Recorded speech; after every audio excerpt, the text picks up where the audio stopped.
Have you ever stopped scrolling and wondered why you stopped on that post? Not why you opened the app, not why you're online, but why that exact video, that headline, that product, because that pause wasn't random. And once you notice that, it's hard to unsee. You don't notice the algorithm when it's working. That's the point. It doesn't shout, it doesn't command, it doesn't force you, it just adjusts. You open your phone for one reason, but you stay for another. Not because you're weak, because the algorithm learned you. It learned what makes you pause, what makes you angry, what makes you feel seen, what makes you feel empty. And then it started arranging your world accordingly. You think you choose what you watch, but what you watch is chosen for you based on what kept you watching last time. You scroll past 10 things without noticing. Then you stop on one. That pause was logged.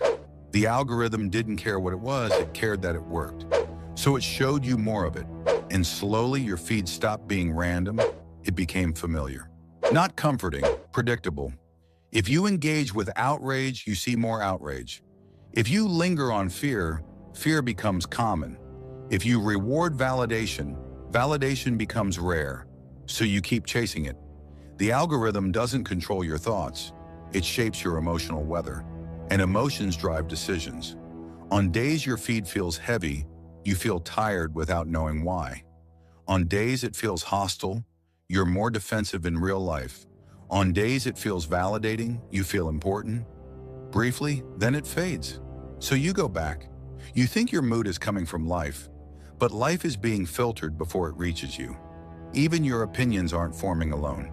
You see certain ideas repeatedly. From different accounts, different voices, they feel independent. But they're aligned, because repetition creates truth.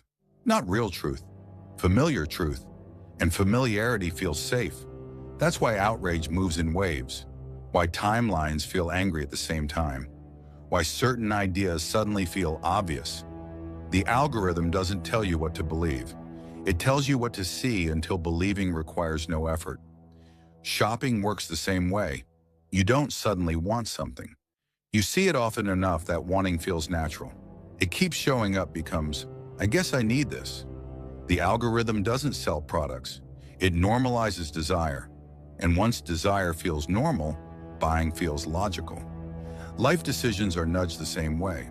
What success looks like, what failure looks embarrassing, what paths feel acceptable to choose. You aren't comparing yourself to people. You're comparing yourself to a version of reality that was designed to keep you slightly unsettled. Not unhappy, just uneasy enough to keep scrolling. The most disturbing part isn't manipulation, it's how comfortable it feels. Because nothing feels wrong while it's happening. You're not being dragged, you're being guided. And guidance feels like freedom when you don't see the hands doing it. So here's the question that matters. When your mood shifts, when your desires change, when your opinions feel obvious, ask yourself, did this come from me? Or did it arrive quietly, one scroll at a time? This was another odd view.